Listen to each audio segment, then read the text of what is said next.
ପିଲାମାନେ ଟିକେ ଧ୍ୟାନର ସହିତ ଶୁଣିବ। ଗଛ ହଉଛି ଆମ ଜୀବନର ଗୋଟିଏ ମୂଲ୍ୟବାନ ଅଙ୍ଗ। ଗଛ କଣ ପିଲାମାନେ? ମୂଲ୍ୟବାନ ଜିନିଷ। ତ ଗଛର ରକ୍ଷା ପାଇଁ ଆମେ ଟିକେ ଶପଥ କରିବା। ମୁଁ ଶପଥ କରୁଅଛି ଯେ ଶିଶୁଟିଏ ଭାବରେ ଗଛଟିଏ ଲଗେଇବି,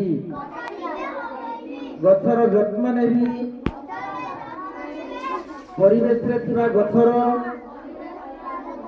ସୁରକ୍ଷା ପାଇଁ ଯତ୍ନ ନେବି, ଦେଶ ରକ୍ଷାରେ ଗଛର ସୁରକ୍ଷା ପାଇଁ ଶପଥ କରୁଅଛି। ବୃକ୍ଷ ହିଁ ଜୀବନ, ବୃକ୍ଷ ହିଁ ଜୀବନ, ଶିଶୁଟିଏ ବୃକ୍ଷଟିଏ, ଶିଶୁଟିଏ ବୃକ୍ଷଟିଏ, ଗଛ ଲଗେଇବା ମହତ କାମ, ଗଛ ଲଗେଇବା ମହତ କାମ, ପରିବେଶ ସୁରକ୍ଷା ଜୀବନ ରକ୍ଷା, ପରିବେଶ ସୁରକ୍ଷା ଜୀବନ ରକ୍ଷା।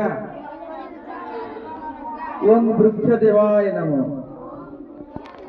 ଓಂ ବୃକ୍ଷ ଦେବାୟ ନମଃ। ହାତ ତଳେ କର।